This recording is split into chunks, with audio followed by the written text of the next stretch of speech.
cities in the country.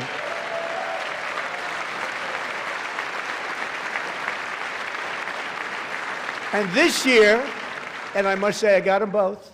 I got them in my first term, and I was disappointed because I didn't think I'd be the president when this happened. But strange things took place, and now I've got them because I got the Olympics and I got the 2026 FIFA World Cup, and I wanted to claim the 250th, but I didn't get away with that one. I couldn't claim that one for myself. But we're getting the World Cup, so we have the World Cup and the Olympics coming, and that is exciting news.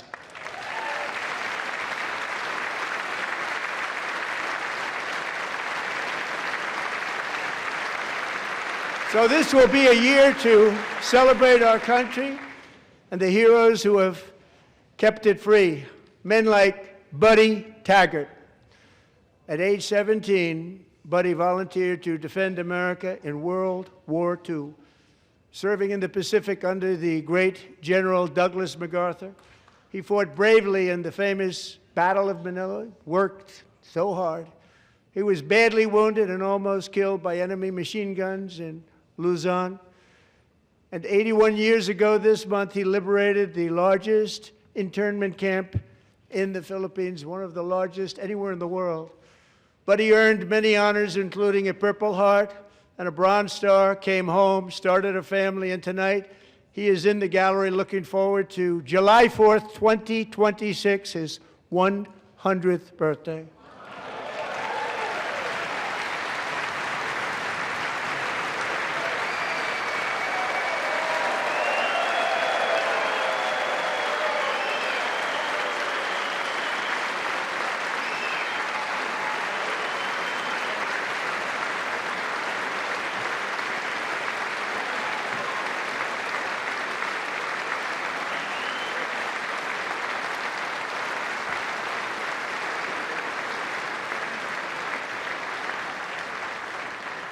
So, Buddy, you're a brave man, and we salute you. Even in times of challenge, setback, and immense heartache, the spirit of 1776 has always shone through very brightly. It was July 4th of last year when floodwaters tore through a girls' summer camp in Central Texas, one of the worst things I've ever seen. I was there, rising 26 feet in the matter of minutes, tragically claiming many, many lives. You all remember that one. As the waters threatened to sweep her away, 11-year-old Millie Kate McClelland closed her eyes and prayed to God. She thought she was going to die. Those prayers were answered when Coast Guard rescue swimmer Scott Ruskin descended from a helicopter above. Nobody knew where he came from. It was Scott's first ever rescue mission, a young guy, but very brave, very, very top, always top in his class, and he lifted not just Millie Kate, but 164 others to safety.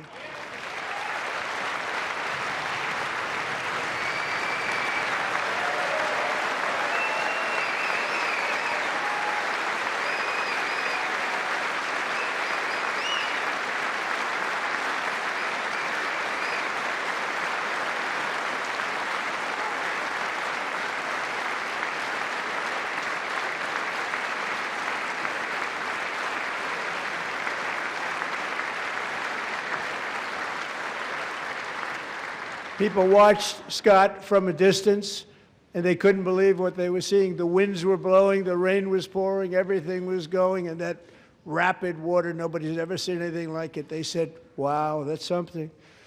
Tonight, Scott and Millie Kate are here together, reunited for the very first time. Thank you, Scott, Millie Kate.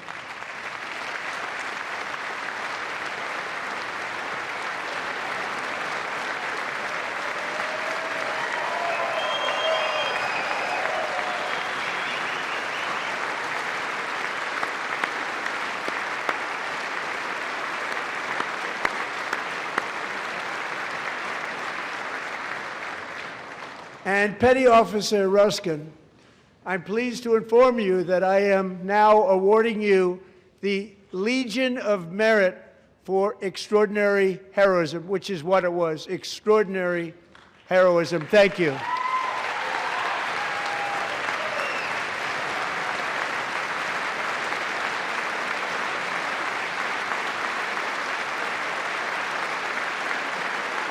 And I'd like to have the military aide to please come down and take care of the service. Military aid, thank you very much. Take care of that very important service. Thank you very much. From 1776 to today, every generation of Americans has stepped forward to defend life, liberty, and the pursuit of happiness. And they're really doing it for the next generation. But now it's our turn. Together we're building a nation where every child has the chance to reach higher and go further, where government answers to the people, not the powerful, and where the interests of hardworking American citizens are always our first and ultimate concern. That is the debt we owe to the heroes who came before us, and that is the promise we must keep to America for our 250th year. Last year, I urged this Congress to begin the mission by passing the largest tax cuts in American history, and our Republican majorities delivered so beautifully. Thank you, Republicans.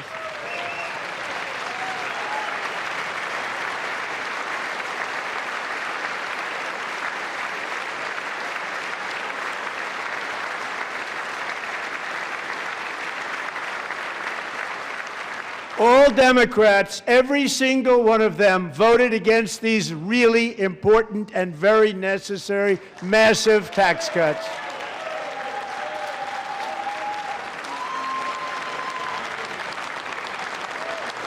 They wanted large-scale tax increases to hurt the people instead. But we held strong, and with the great, big, beautiful bill, we gave you no tax on tips, no tax on overtime, and no tax on Social Security for our great seniors.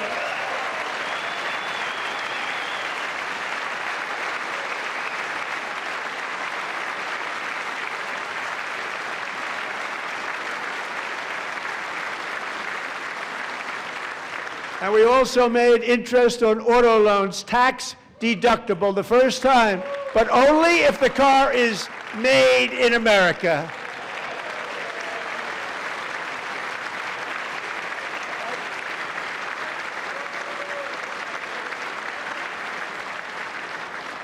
Recently in Pennsylvania, I met Megan Hemhauser, a devoted mom who's homeschools her children, beautiful, 2 children, during the day while waiting tables at night as her husband works overtime operating very heavy equipment.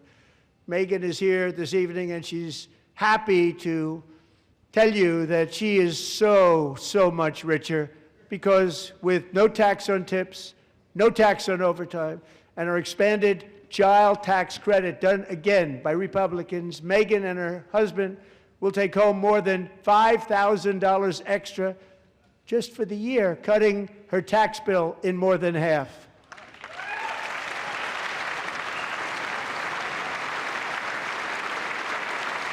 Megan, please stand up. We're fighting for you, Megan.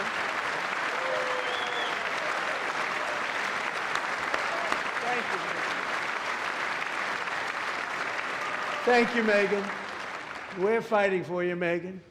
Under our bill, parents like Megan can also activate their children's brand new Trump accounts. And I didn't name it. I did not name that.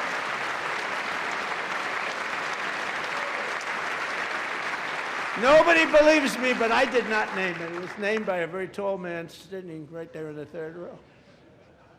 Nice man, a good man. Tax-free investment accounts for every American child. This is something that's so special and has taken off and gone through the roof. Millions will be pre-funded courtesy of the U.S. Treasury and private individuals like Michael and Susan Dell, who have donated $6.25 billion to fund the Trump accounts for 25 million American children. They're great people.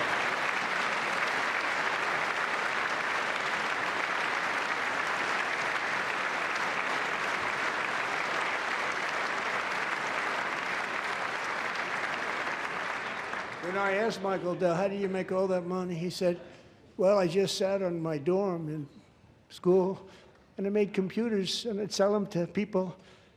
And I just kept selling and selling and selling, and pretty amazing story. That's called the American dream. He sold a lot of computers, a lot of those laptops, so I congratulate him on that, but I really thank him and Susan, as well as others like Brad Gerstner, a very tremendous guy. He was behind it right from the beginning. Brad Gerstner, thank you, Brad.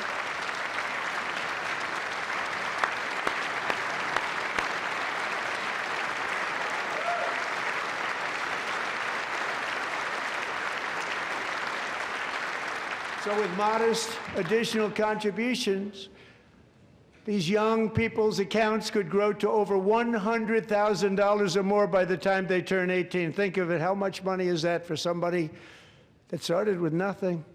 Over 100,000, could be much more than that. To make this investment in our children's future, go to trumpaccounts.gov, trumpaccounts.gov. And a lot of people are doing it. It's setting every record in the book. It's popular. They knew what it was going to take. I'm so proud of them. I'm so proud of the people that got it started. And now it's just taken off. One of the primary reasons for our country's stunning economic turnaround, the biggest in history, where the Dow Jones broke 50,000 4 years ahead of schedule, and the S&P hit 7,000, where it wasn't supposed to do it for many years, were tariffs. I used these tariffs, took in hundreds of billions of dollars to make great deals for our country, both economically and on a national security basis. Everything was working well. Countries that were ripping us off for decades are now paying us hundreds of billions of dollars. They were ripping us so badly, you all know that. Everybody knows it. Even the Democrats know it. They just don't want to say it. And yet these countries are now happy, and so are we. We made deals. The deals are all done. And they're happy. They're not making money like they used to, but we're making a lot of money. There was no inflation, tremendous growth, and the big story was how Donald Trump called the economy correctly, and 22 Nobel Prize winners in economics didn't. They got it totally wrong. They got it really wrong. And then just 4 days ago, an unfortunate ruling from the United States Supreme Court. It just came down. It came down. Very unfortunate ruling. But the good news is that almost all countries and corporations want to keep the deal that they already made, right, Scott? Knowing that the legal power that I, as president, have to make a new deal could be far worse for them, and therefore they will continue to work along the same successful path that we had negotiated before the Supreme Court's unfortunate involvement. So despite the disappointing ruling, these powerful, country-saving, it's saving our country, the kind of money we're taking in, peace-protecting. Many of the wars I settled was because of the threat of tariffs. I wouldn't have been able to settle them without. Will remain in place under fully approved and tested alternative legal statutes. And they have been tested for a long time. They're a little more complex, but they're actually probably better, leading to a solution that will be even stronger than before. Congressional action will not be necessary. It's already time-tested and approved. And as time goes by, I believe the tariffs paid for by foreign countries will, like in the past, substantially replace the modern-day system of income tax, taking a great financial burden off the people that I love.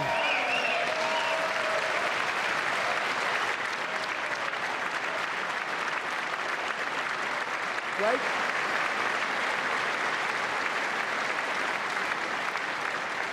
Moving forward, factories, jobs, investment, and trillions of dollars will continue pouring into the United States of America because we finally have a president who puts America first. I put America first. I love America.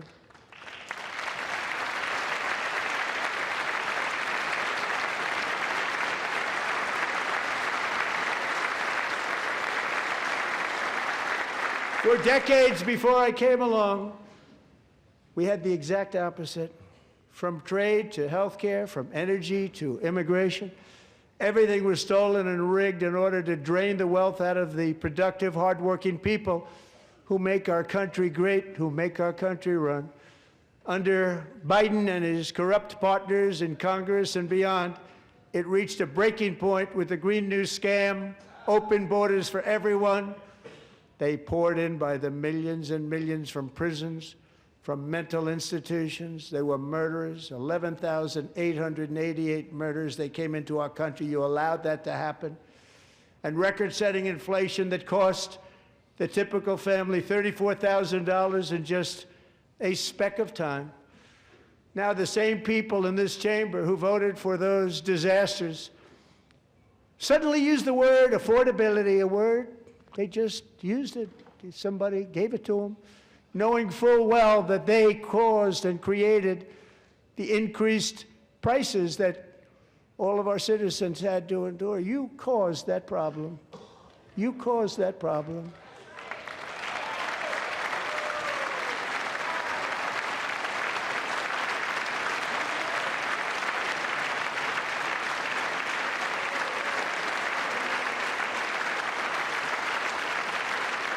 They knew their statements were a lie. They knew it. They knew their statements were a dirty, rotten lie. Their policies created the high prices.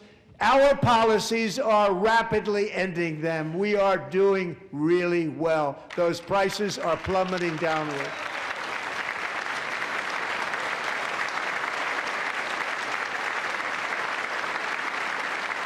The price of eggs is down 60%, Madam Secretary, thank you. The cost of chicken, butter, fruit, hotels, automobiles, rent is lower today than when I took office by a lot. And even beef, which was very high, is starting to come down significantly. Just hold on a little while, we're getting it down. And soon you will see numbers that few people would think were possible to achieve just a short time ago. Nobody can believe when they see the kind of numbers, and especially energy, when they see energy going down to numbers like that, they cannot believe it. It's like another big tax cut. I'm also confronting one of the biggest ripoffs of our times, the crushing cost of health care caused by you. Since the passage of the Unaffordable Care Act, sometimes referred to as Obamacare, big insurance companies have gotten rich. It was meant for the insurance companies, not for the people.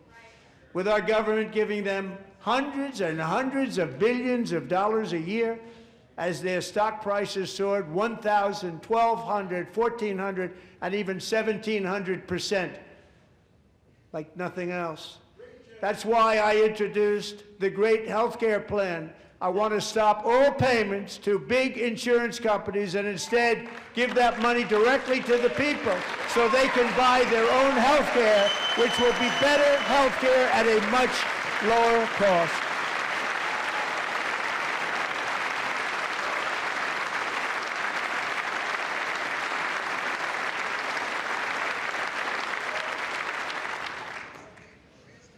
In addition, my plan requires maximum price transparency. That's a big deal. Sounds so simple, so big. And I did that in my first term, and the Democrats immediately terminated it with full knowledge that they were doing a very bad thing for the people. Costs were going to go way up, and that's what happened, and now I'm bringing them way down on health care and everything else. I'm also ending the wildly inflated cost of prescription drugs like has never happened before.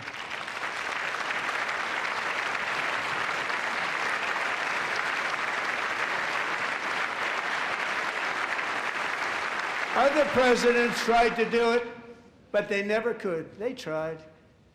Most didn't try, actually. But they tried. They said they tried. They couldn't do it. They didn't even come close. They were all talk and no action, but I got it done. Under my just enacted most favored nation agreements, Americans who have for decades paid by far the highest prices of any nation anywhere in the world for prescription drugs will now pay the lowest price anywhere in the world for drugs. Anywhere, the lowest price.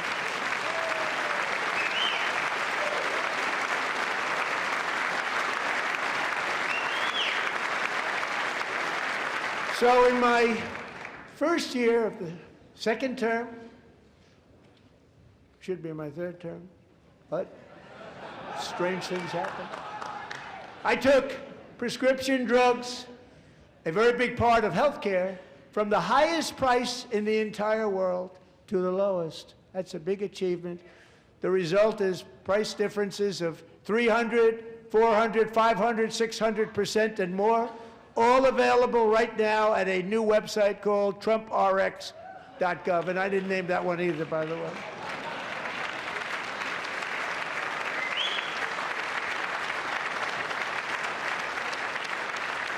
And here tonight is the very first customer ever to get that big discount, and it is big, Catherine Rayner. For 5 years, she and her husband have struggled with infertility, and they turned to IVF.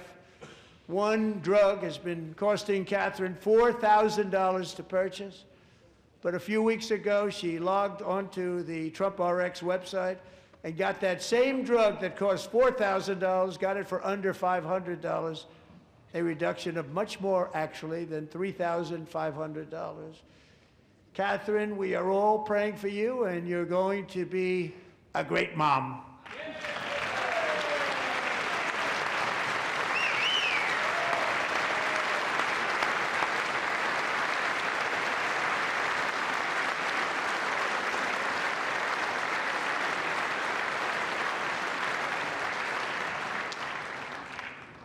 So now I'm calling on Congress to codify my most favored nation program into law. Now, the one thing, I'm not sure it matters because it's going to be very hard for somebody that comes along after me to say, let's raise drug prices by 700 or 800%. But John and Mike, if you don't mind, codify it anyway. They may do it. Codify it anyway. Thank you. Many Americans are also concerned that energy demand from AI data centers could unfairly drive up their electric utility bills. Tonight, I'm pleased to announce that I have negotiated the new Ratepayer Protection Pledge. You know what that is? We're telling the major tech companies that they have the obligation to provide for their own power needs. They can build their own power plants as part of their factory so that no one's prices will go up. And in many cases, prices of electricity will go down for the community, and very substantially down. This is a unique strategy never used in this country before. We have an old grid. It could never handle the kind of numbers, the amount of electricity that's needed. So I'm telling them they can build their own plant. They're going to produce their own electricity. It will ensure the company's ability to get electricity while at the same time lowering prices of electricity for you, and could be very substantial for all of you cities and towns. You're going to see some good things happen over the next number of years. Another pillar of the American dream that has been under attack is home ownership. With us tonight is Rachel Wiggins, a mom of two from Houston. She placed bids on 20 homes and lost all of those bids to gigantic investment firms that bypassed inspection, paid all cash, and turned those houses into rentals, stealing away her American dream. She was devastated. Stories like this are why last month I signed executive order to ban large Wall Street investment firms from buying up in the thousands single-family homes.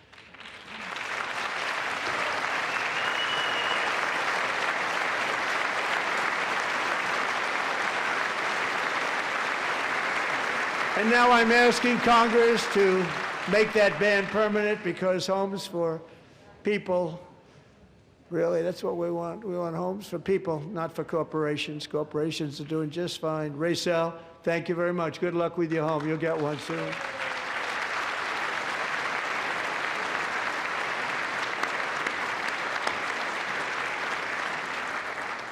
We're also working to make it easier for Americans to save for retirement. And under this administration, we will always protect Social Security and Medicare. They are not protecting it for our seniors. We will always protect Social Security, Medicare, Medicaid.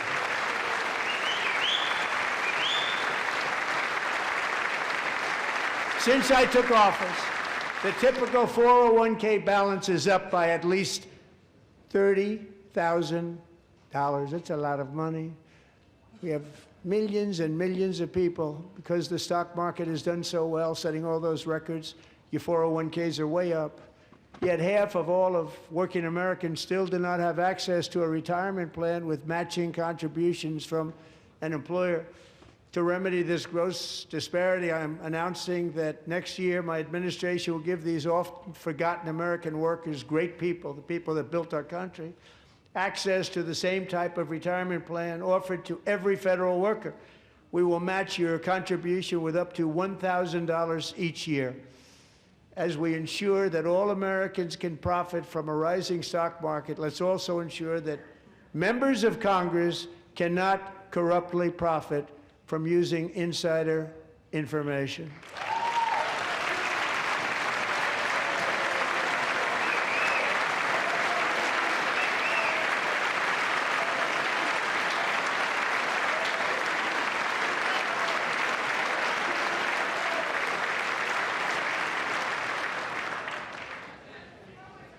They stood up for that. I can't believe it.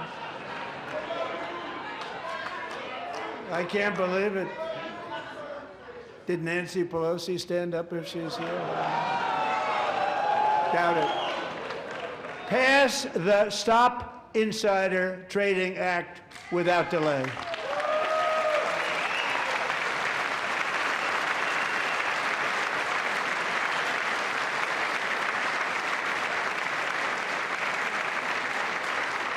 I wasn't sure if anybody even on this side was going to applaud for that. I'm very impressed. Thank you. I'm very impressed. But when it comes to the corruption that is plundering, it's plundering America. There's been no more stunning example than Minnesota, where members of the Somali community have pillaged an estimated $19 billion from the American taxpayer. Oh, we have all the information. And in actuality, the number is much higher than that. And California, Massachusetts, Maine, and many other states are even worse. This is the kind of corruption that shreds the fabric of a nation, and we are working on it like you wouldn't believe.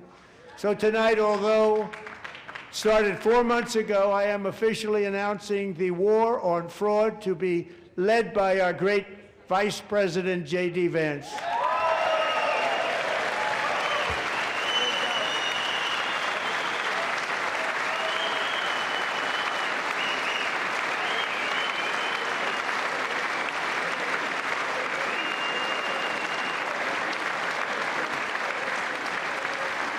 We'll get it done. And if we're able to find enough of that fraud, we will actually have a balanced budget overnight. It'll go very quickly. That's the kind of money you're talking about. We'll balance our budget. The Somali pirates who ransacked Minnesota remind us that there are large parts of the world where bribery, corruption, and lawlessness are the norm, not the exception. Importing these cultures through unrestricted immigration and open borders brings those problems right here to the USA. And it is the American people who pay the price in higher medical bills, car insurance rates, rent, taxes, and perhaps most importantly, crime. We will take care of this problem. We're going to take care of this problem. We are not playing games. Delilah.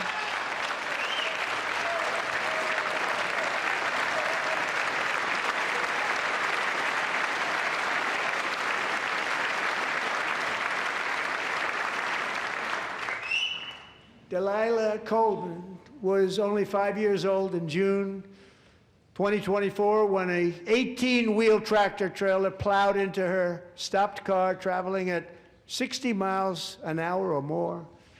The driver was an illegal alien let in by Joe Biden and given a commercial driver's license by open borders politicians in California. Doctors said Delilah would never be able to walk or talk, have a good life. She wouldn't even be able to eat again. But against all odds, she is now in the first grade learning to walk. And she's here this evening with her dad, Marcus, a fantastic man. Delilah, please, you are a great inspiration. Please stand up.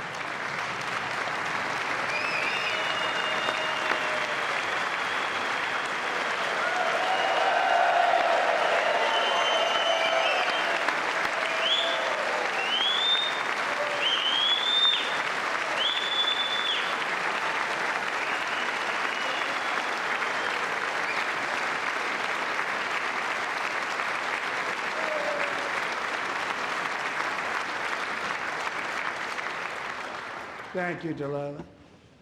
Many, if not most, illegal aliens do not speak English and cannot read even the most basic road signs as to direction, speed, danger, or location.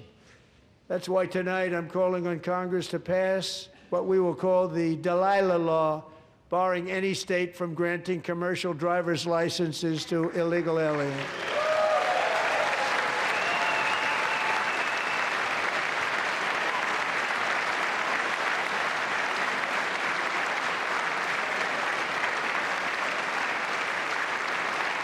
And yesterday, as you probably saw at the White House, I hosted a ceremony with Americans who lost their treasured loved ones to the scourge of illegal immigration. People came into our country, how we allowed this to happen with our open borders. These are the angel moms and families that for decades our government betrayed and our media totally ignored. It was terrible. Hard to believe, actually. In 2023, a 16-year-old high school cheerleader named Elizabeth Medina was supposed to perform in her town's Christmas parade, but she never arrived. Her mother, Jacqueline, went home to look for her, and she found her lying dead in a bathtub, bleeding profusely after being stabbed 25 times. Elizabeth's killer was a previously arrested illegal alien who had broken in and brutally extinguished the brightest light in her family's life, violently and viciously. Her heartbroken mother is in the gallery to remind everyone in this chamber exactly why we are deporting illegal alien criminals to our country at record numbers, and we're getting them the hell out of here fast. We don't want them.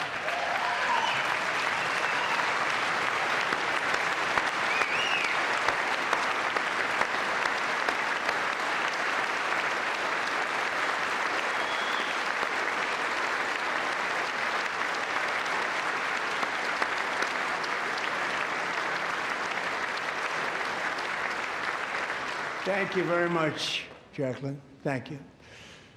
We can never forget that many in this room not only allowed the border invasion to happen before I got involved, but indeed they would do it all over again if they ever had the chance. If they ever got elected, they would open up those borders to some of the worst criminals anywhere in the world. The only thing standing between Americans and a wide open border right now is President Donald J. Trump and our great Republican patriots in Congress. Thank you. Thank you.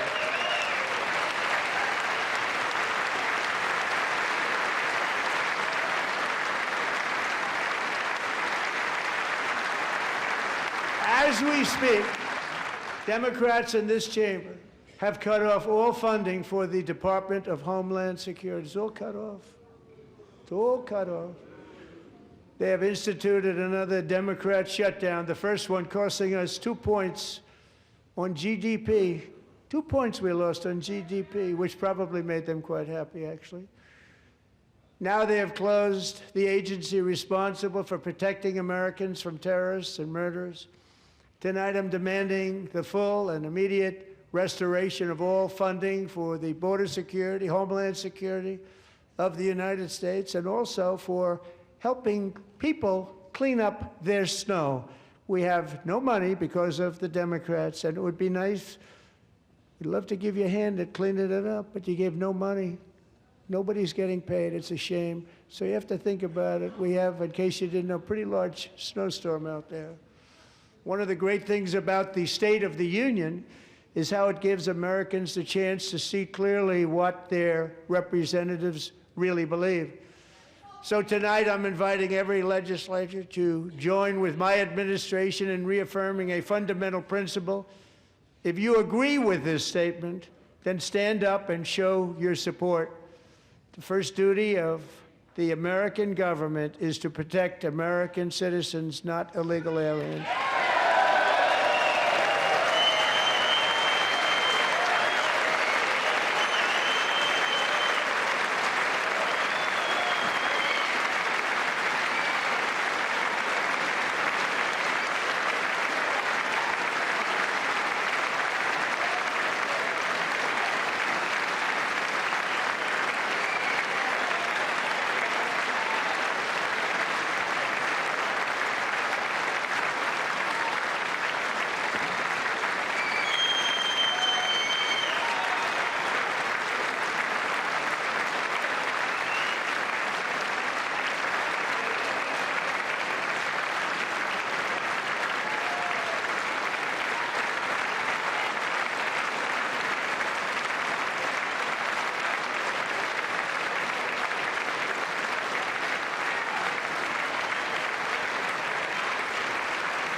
Isn't that a shame? You should be ashamed of yourself not standing up. You should be ashamed of yourself. That is why I'm also asking you to end deadly sanctuary cities that protect the criminals and enact serious penalties for public officials who block the removal of criminal aliens. In many cases, drug lords, murderers all over our country, they're blocking the removal of these people out of our country, and you should be ashamed of yourself. Yeah.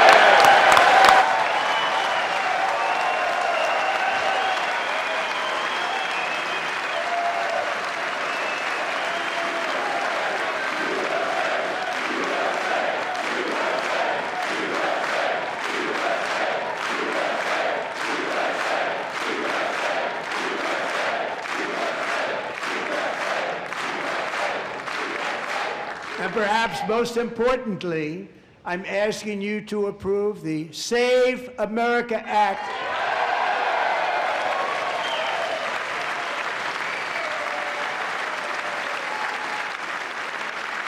To stop illegal aliens and others who are unpermitted persons from voting in our sacred American elections. The cheating is rampant in our elections. It's rampant. It's very simple. All voters must show voter ID.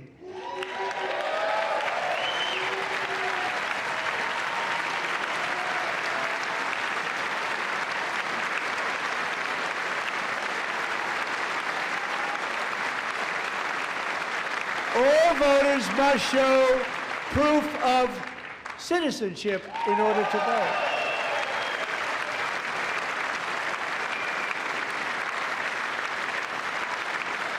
And no more crooked mail-in ballots except for illness, disability, military, or travel. None. And this should be an easy one. And by the way, it's polling at 89%, including Democrats, 89%.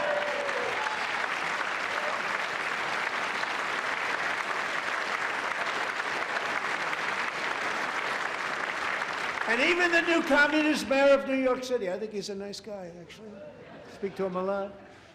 Bad policy, but nice guy. Just said they want people to shovel snow. They got hit hard.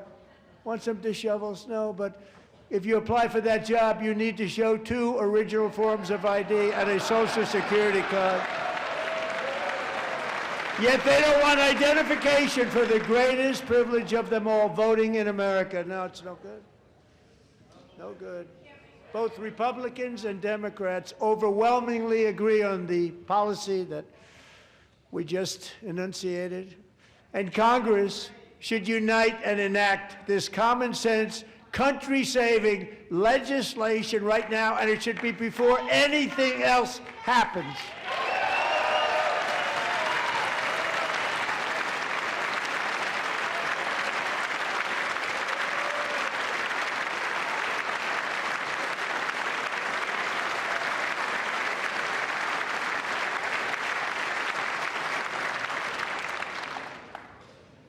And the reason they don't want to do it, why would anybody not want voter ID? One reason, because they want to cheat. There's only one reason.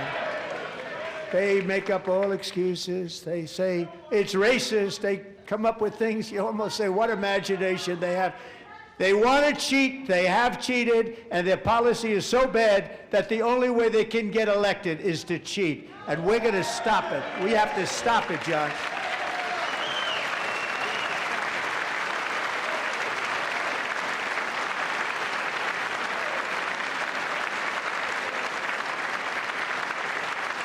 And here is one more opportunity to show common sense in government.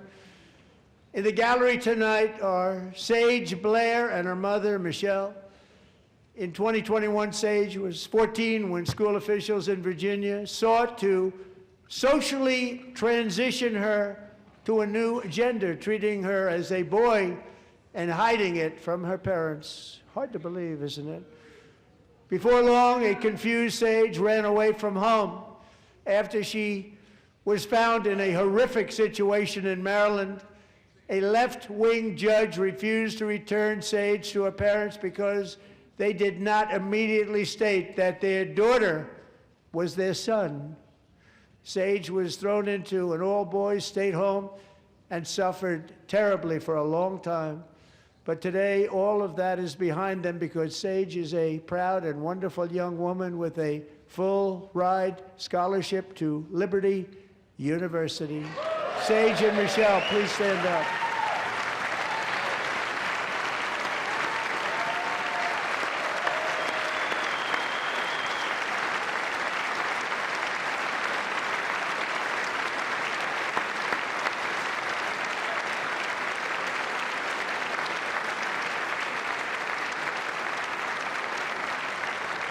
And thank you for your great bravery. And who can believe that we're even speaking about things like this? 15 years ago, if somebody was up here and said that, they'd say, what's wrong with him? But now we have to say it because it's going on all over numerous states without even telling the parents. But surely we can all agree no state can be allowed to rip children from their parents' arms and transition them to a new gender against the parents' will. Who would believe that we're even talking about this? We must ban it, and we must ban it immediately.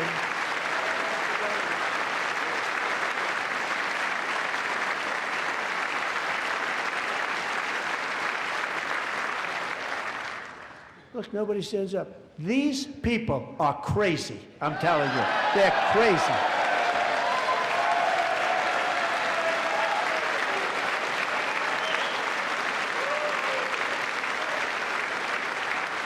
Amazing.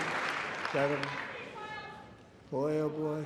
We're lucky we have a country. With people like this, Democrats are destroying our country, but we've stopped it just in the nick of time, didn't we?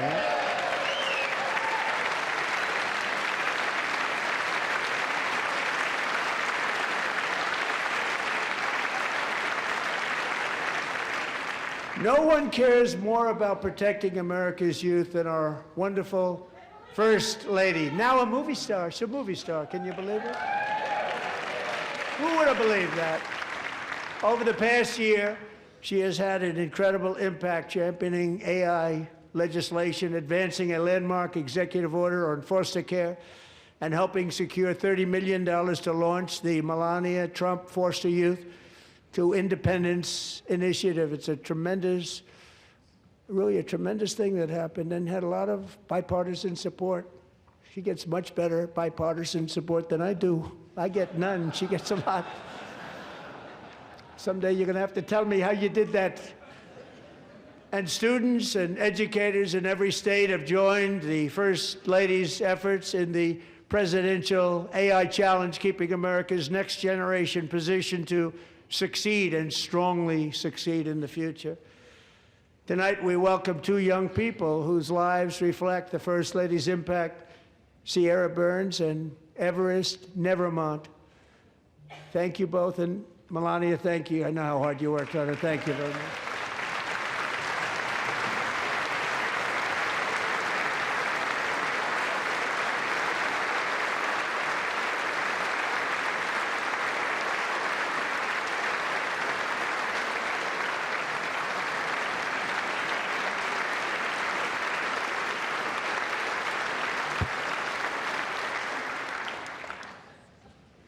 I'm very proud to say that during my time in office, both the first 4 years and in particular this last year, there has been a tremendous renewal in religion, faith, Christianity, and belief in God.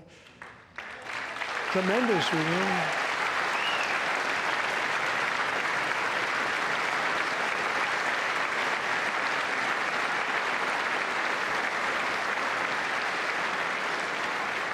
This is especially true among young people, and a big part of that had to do with my great friend, Charlie Kirk, a great guy, great man.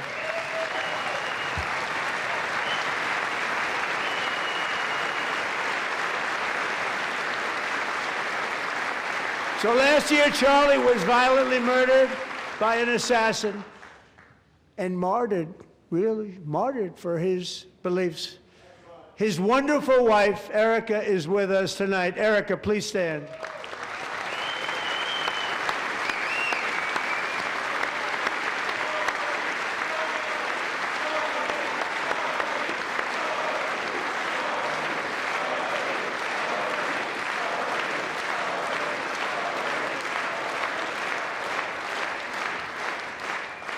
Thank you, Erica.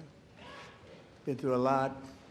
In Charlie's memory, we must all come together to reaffirm that America is one nation under God, and we must totally reject political violence of any kind.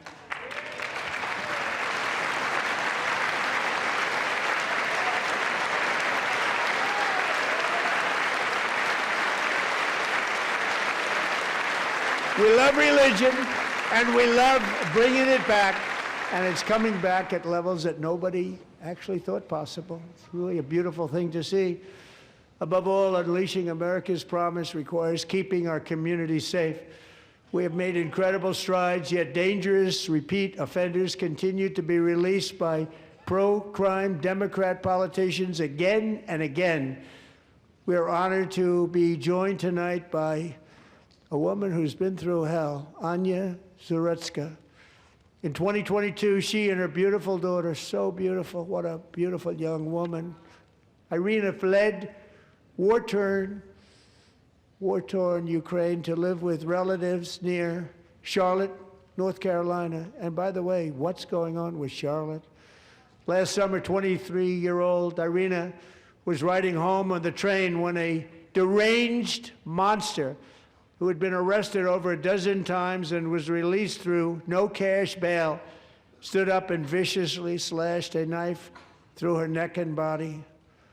No one will ever forget. There were people on that train. No one will ever forget the expression of terror on Irina's face as she looked up at her attacker in the last seconds of her life. She died instantly. She had escaped a brutal war only to be slain by a hardened criminal, set free to kill in America, came in through open borders. Mrs. Zuretska, tonight I promise you we will ensure justice for your magnificent daughter, Irina.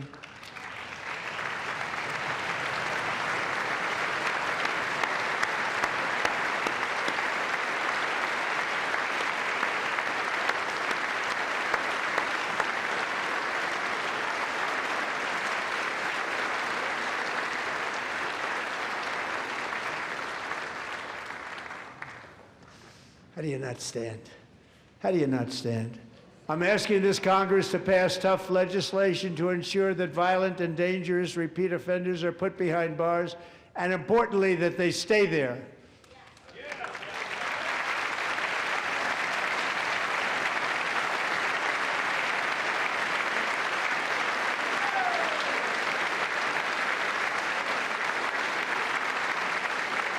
Starting last summer, I deployed our National Guard and federal law enforcement to restore law and order to our most dangerous cities, including Memphis, Tennessee, big success, New Orleans, Louisiana, big success, and our nation's capital itself, Washington, D.C., where we have almost no crime anymore in Washington, D.C. How did that happen?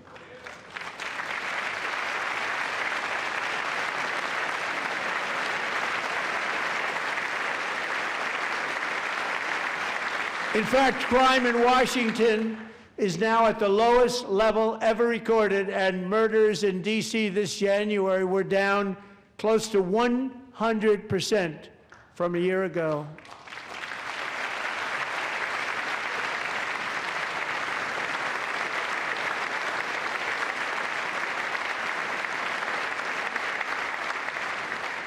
They don't like to hear that. One of the sick people, one of the brave service members who helped achieve this stunning turnaround was 20-year-old West Virginia Army National Guard Specialist Sarah Beckstrom. After a 4-month deployment, she voluntarily extended her service, and her rank was going to be lifted. She was doing so well. They were so proud of her. But the very next day, she was on patrol near the White House when she was ambushed and shot in the head by a terrorist monster from Afghanistan. Shouldn't have been in our country. And all because she wore the uniform of our nation, she was shot. He traveled here because he didn't like people wearing our uniform. He was sick and deranged, shouldn't have been in our country. Sarah Beckstrom died in order to defend our capital, and we are honored to be joined by her wonderful parents, Gary and Evalie.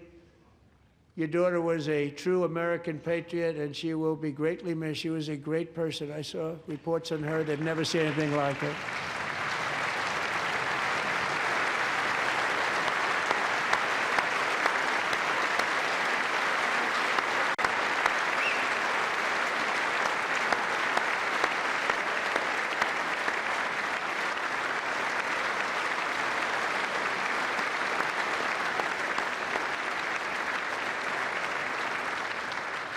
So sorry. Thank you very much. A great young lady. I saw reports that were like, perfect. She was perfect. Serving alongside Sarah that day was Staff Sergeant Andrew Wolf. The terrorist shot Andrew in the head, and no one thought he could possibly make it. The two of them, Sarah and Andrew, both shot violently in the head. Neither was expected to make it. They weren't even given a chance, except his wonderful mother, named Melody, who I spoke to the same night, and she was so positive. The doctors thought that Andrew was gone, but his mother said, no, Mr. President, Andrew will be fine. He's going to make it. I've never seen anything like it. I mean, he was given almost no chance. She said, I have no doubt, sir, he's going to be okay. This was a conversation that I had with her that night, with her son laying helplessly in bed, blood all over. Everybody is praying, she said, sir, he will be okay. The doctors didn't understand what she was saying, and after looking at the results of the damage done, neither did I. She was so strong and conclusive that even Andrew's great father felt she didn't really understand the gravity of the situation. But she turned out to be right. Right, Melanie? She turned out to be right.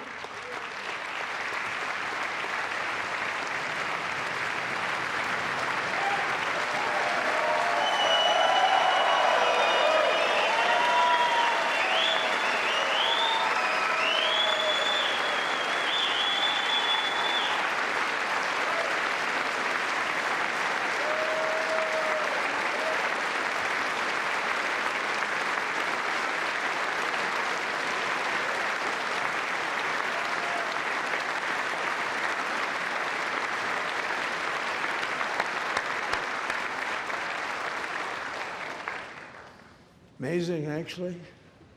I said, where does this woman come from? She's the most positive person I've ever met. With God's help, Andrew has battled back from the edge of death, and we're talking about the edge of death, on his way to a miraculous recovery. He's got a little work to do, but he's doing great. Nice to see you. He's a good-looking guy. Nice to see you. Thanks, Andrew. Thank you very much.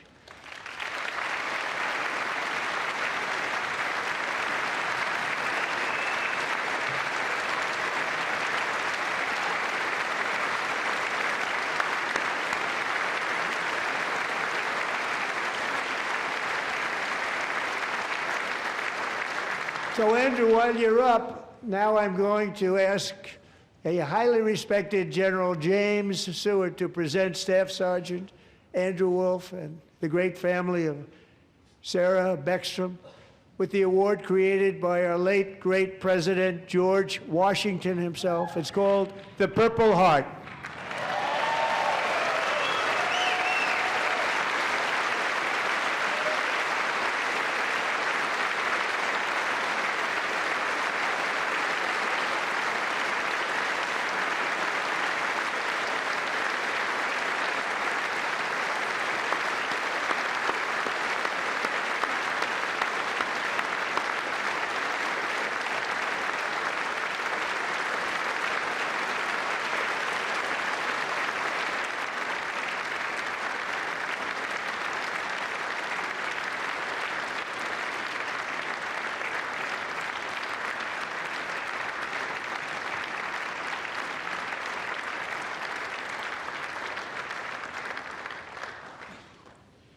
We love you all.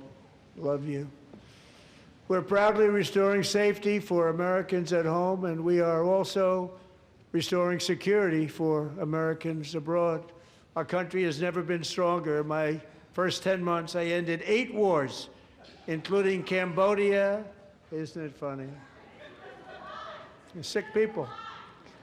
Cambodia and Thailand, Pakistan and India would have been a nuclear war. 35 million people said the Prime Minister of Pakistan would have died if it were not for my involvement. Kosovo and Serbia, Israel and Iran, Egypt and Ethiopia, Armenia and Azerbaijan, the Congo and Rwanda, and of course the war in Gaza, which proceeds at a very low level. It's just about there.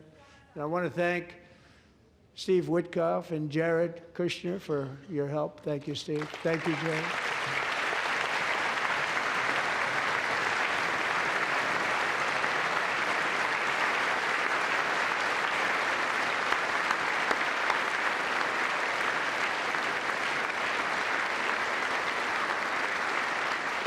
And I also want to thank the man they report to, Secretary of State Marco Rubio. Thank you, Marco.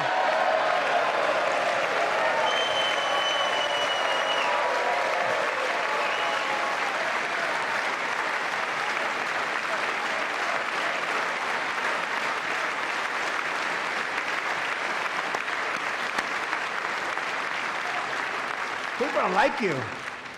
You know, Marco got 100% of the votes when he was in confirmation. I think our next one was about 54%. And some of the Democrats are now saying, I can't believe we approved that guy. And he said it's an honor that they feel that way, right, Marco? You have done a great job, great Secretary of State. I think he'll go down as the best ever.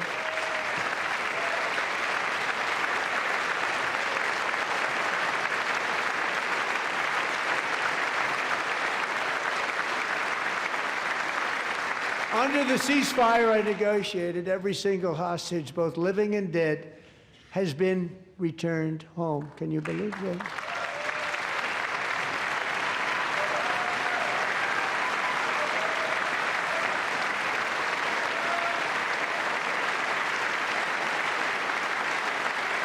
Nobody thought it was possible. Nobody thought that was possible.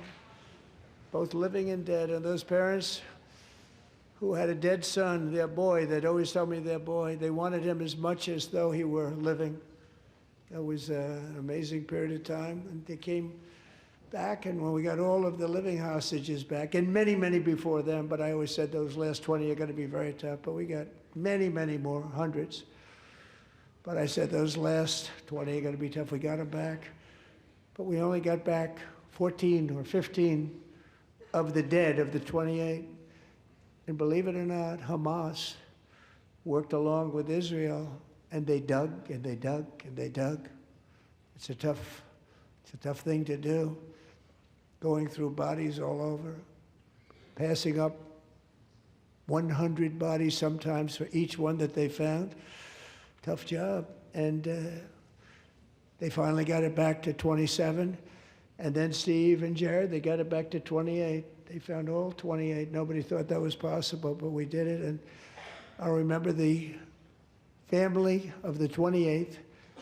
They were so grieved, but they were so happy as it's possible to be. They had their boy back. The mother said, "Sir, we have our boy back." What a period of time that was, but we got them all back. So thank you both very much. Great job.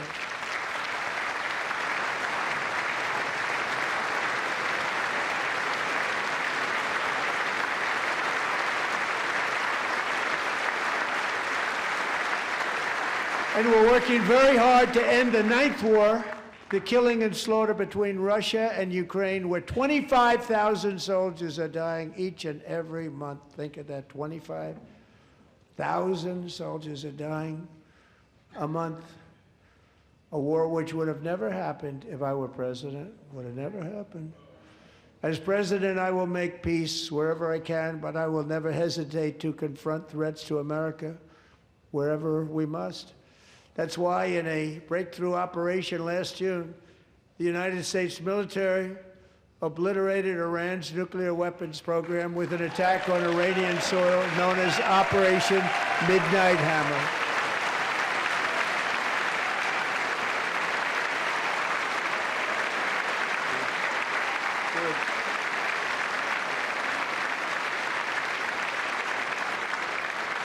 For decades, it had been the policy of the United States never to allow Iran to obtain a nuclear weapon. Many decades. Since they seized control of that proud nation 47 years ago, the regime and its murderous proxies have spread nothing but terrorism and death and hate.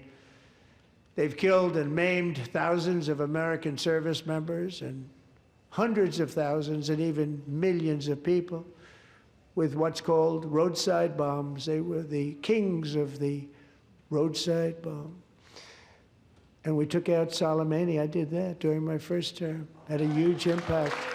He was the father of the roadside bomb.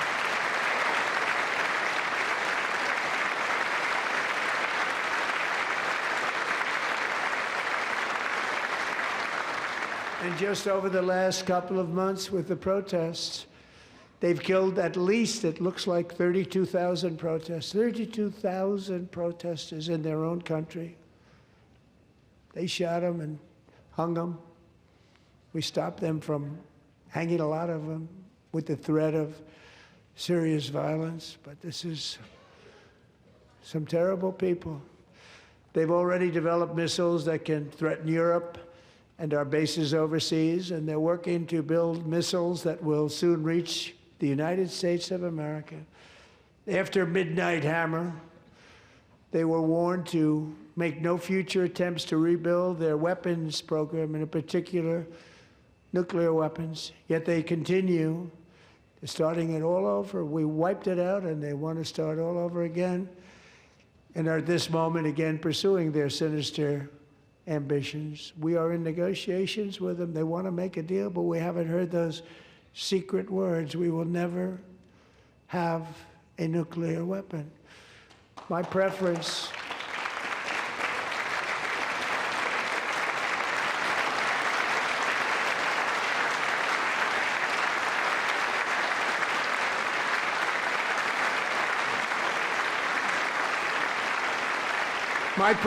is to solve this problem through diplomacy. But one thing is certain, I will never allow the world's #1 sponsor of terror, which they are by far, to have a nuclear weapon. Can't let that happen.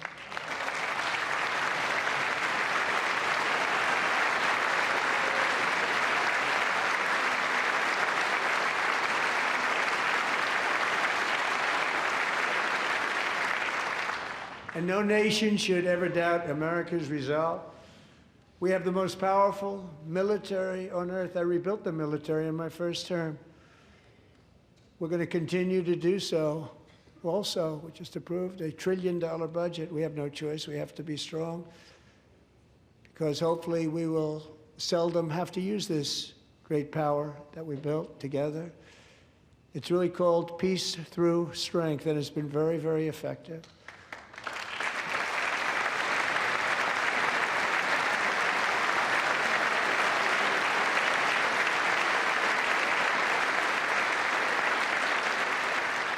So thanks to Republicans in Congress, we're investing that record number of dollars, have no choice, in the United States Armed Forces.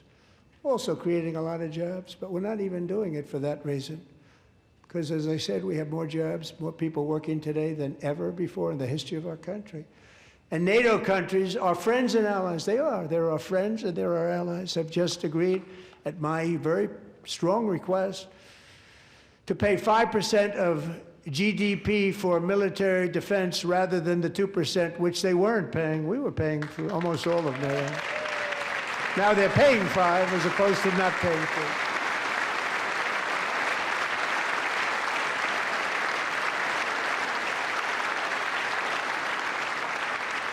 And getting that 5% was something which everyone said would never be done, could not happen. We got it really easily with one meeting. And big difference between 2% that's not paid. We were paying the freight of many of them. Very few were paid up. Now 5%, then they're paid. And everything we send over to Ukraine is sent through NATO, and they pay us in full. They pay us totally in full. Every branch of our armed forces is setting records for recruitment. This is so exciting. And every service member recently.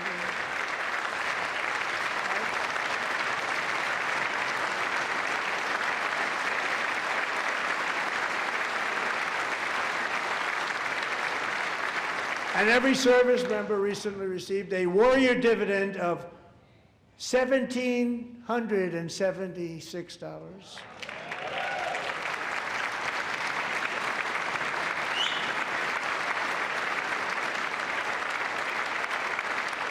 You know, they put it on my desk. We got the money from tariffs and other things, a lot of money we have. We have much more money than people understand. Have to rebuild that program a little bit, but it won't take long. But we got the money, and it was $1,775, and they wanted my approval. And I said, what's the number? $1,775. I said, wait a minute, for one more dollar, we can have $1,776. It's going to... I said, we're going to figure that. I never asked anybody if we could afford it. One more dollar, I said $1,776. And I said, that's good. And I'll tell you what, our military, that was 4 months ago, our military, I never see a person in the military that doesn't thank me for it, so we're honored to do it. They deserve it. And we call it 1776. It was great. And we love our military. We love our law enforcement. We love our firemen. You know, the firemen don't get mentioned enough. We love our firemen. We're also...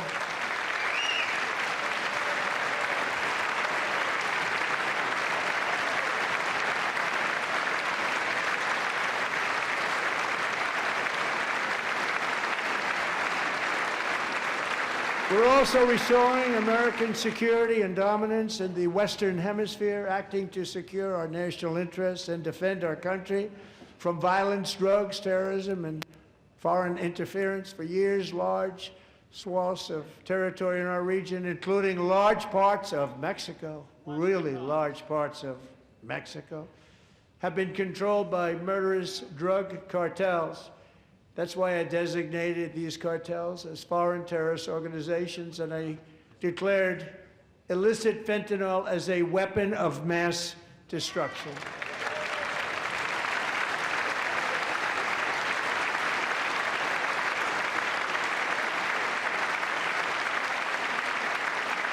And with our new military campaign, we have stopped record amounts of drugs coming into our country and virtually stopped it completely coming in by water or sea. You probably noticed that. We very seriously damaged their fishing industry also. Nobody wants to go fishing anymore. We've also taken down one of the most sinister cartel kingpins of all. You saw that yesterday. In January,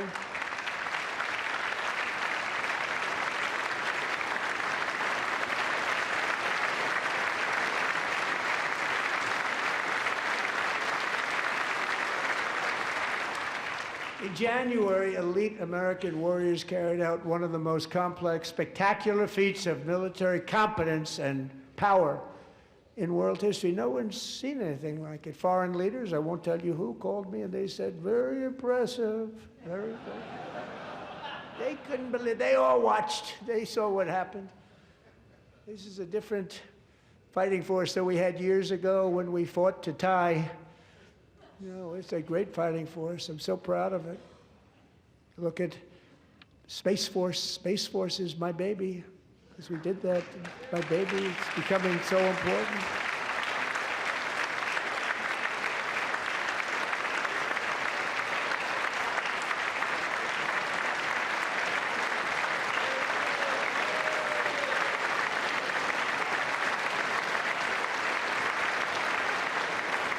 And America's armed forces overwhelmed all defenses and utterly defeated an enemy, good fighters, to end the reign of outlaw dictator Nicolas Maduro and bring him to face American justice.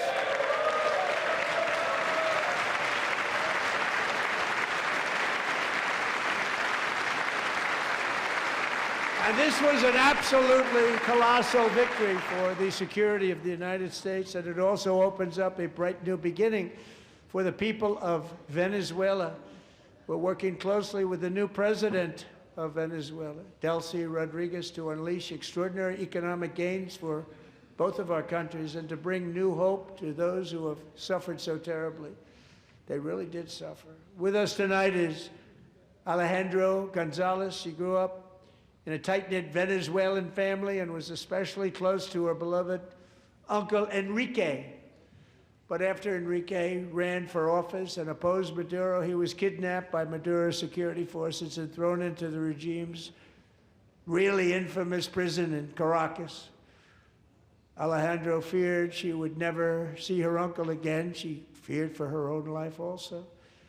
But since the raid, we have worked with the new leadership, and they have ordered the closure of that vile prison and released hundreds of political prisoners already, with more to come.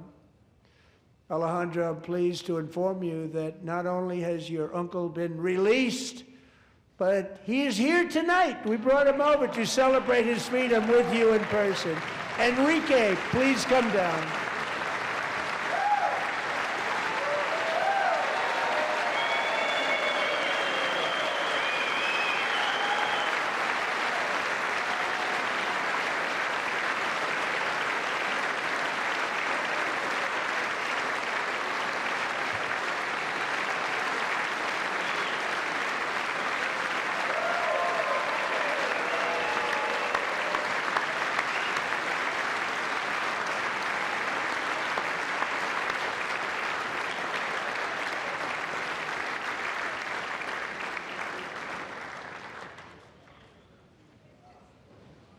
Thank you, Enrique. Have a good time. Nice to have you back, Enrique. There were many heroes on that January raid to capture Maduro, really great heroes. It was very dangerous. They knew we were coming. They were all set.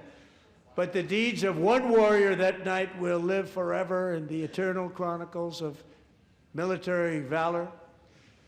Chief Warrant Officer 5, Eric Slover, planned the mission and was the flight lead in the cockpit of the first helicopter, a big, beautiful, powerful helicopter. It was a massive Chinook carrying, as you can imagine, many, many American warfighters.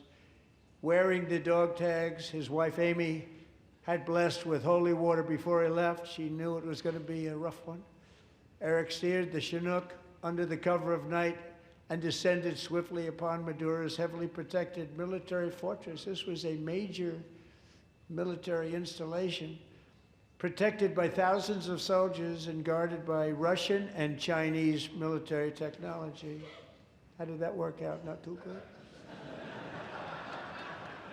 While preparing to land, enemy machine guns fired from every angle, and Eric was hit very badly in the leg and hip, one bullet after another.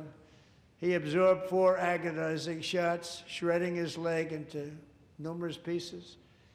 And yet, despite the fact that the use of his legs was vital to successful helicopter flight, legs are the most important part of flying a helicopter, to deliver the many commandos who would capture and detain Maduro was the only thing Eric was thinking about.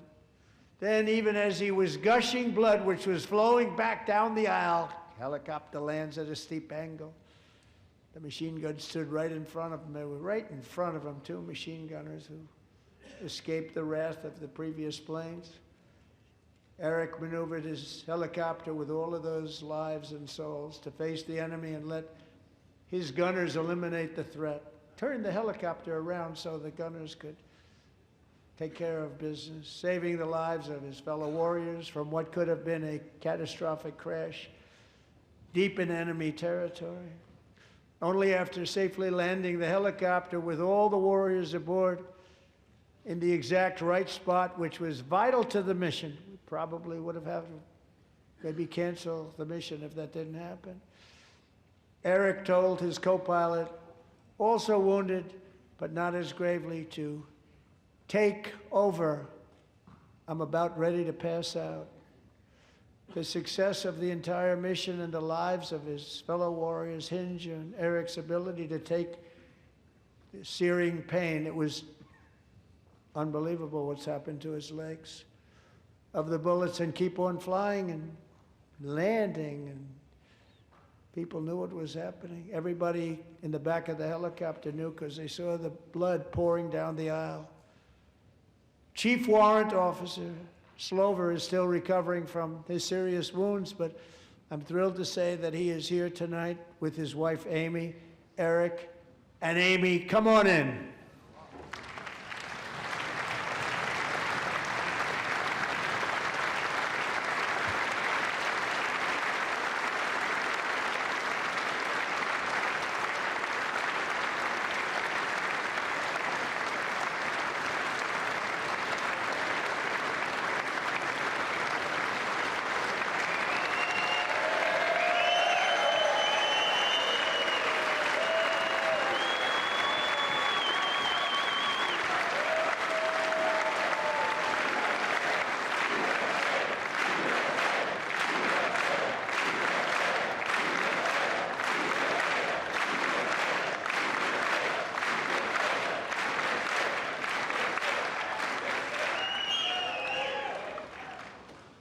So we have a surprise for Eric and Amy. In recognition of Eric's actions above and beyond the call of duty, I would now like to ask General Jonathan Braga to present Chief Warrant Officer Slover with our nation's highest military award, the Congressional Medal of Honor.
Well, thank you very much, Eric and Amy. Great to get to know you. I met with them and with a lot of their fellow warriors at Fort Bragg recently. You notice the name Fort Bragg, we have it back, we brought it back. We won the First World War with it, the Second World War with it, and then they decided to change the name. So we changed it back. Everybody wanted to change back too. And 10 of Eric's fellow warriors from that incredible night of victory will also be receiving medals at a private ceremony that will soon be held at the White House, and Eric will be there. Thank you.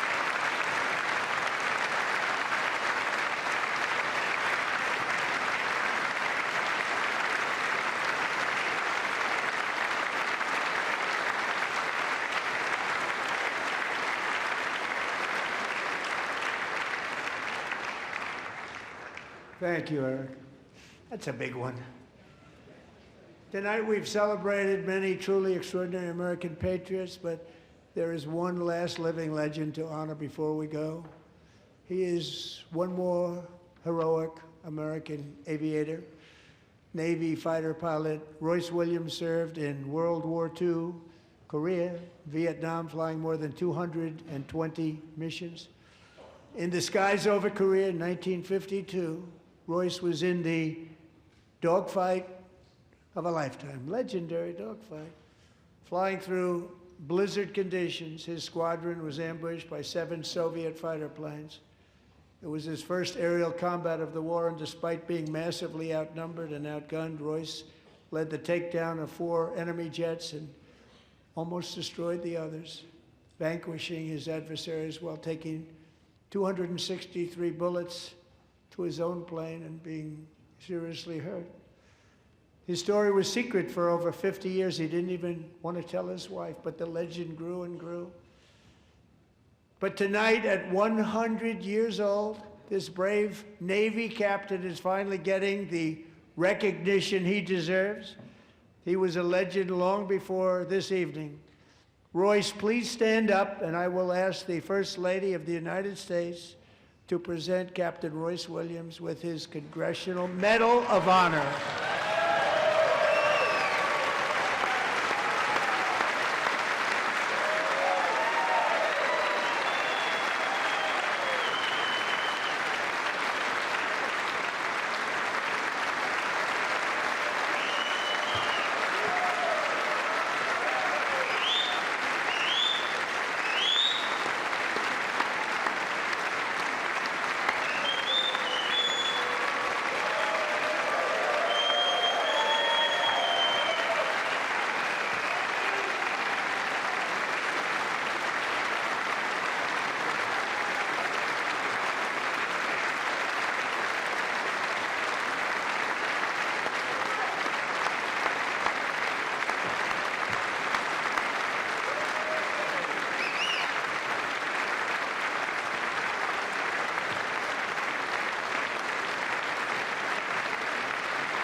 Thank you, Royce, and thank you, Eric.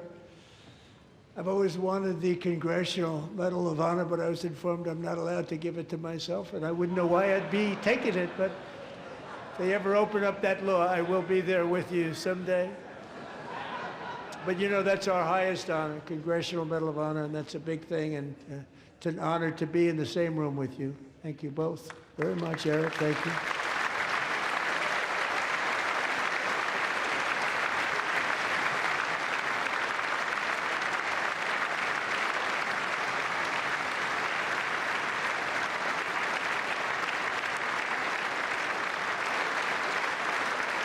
Thank you. 250 years is a long time in the life of a nation, but in another sense, it's really a mere moment in the eye of history. Two of the gentlemen we met in the gallery this evening took their first breaths 1 century ago, 100 years before that, on July 4th, 1826, the author of the Declaration of Independence, brilliant, Thomas Jefferson, drew his last breath. Just a single long human lifespan separates the giants who declared and won our independence from the heroes who stand among us tonight. Everything our nation has done, everything we have achieved, has been the work of those few great lifetimes. In those brief chapters, Americans built this nation from 13 humble colonies into the pinnacle of human civilization and human freedom, the strongest, wealthiest, most powerful, most successful nation in all of history. Americans ventured out across the daunting and dangerous continent. We carved paths through an unforgiving wilderness, settled a boundless frontier, and tamed the beautiful but very, very dangerous Wild West.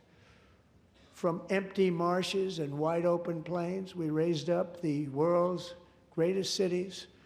Together, we mastered the world's mightiest industries and shattered history's monstrous tyrannies. And we liberated millions from the chains of fascism, communism, oppression, and terror. Americans lifted humanity into the skies on the wings of aluminum and steel, and then we launched mankind into the stars on rockets powered by sheer American will and unyielding American pride. We wired the globe with our ingenuity. We captivated the planet with American culture.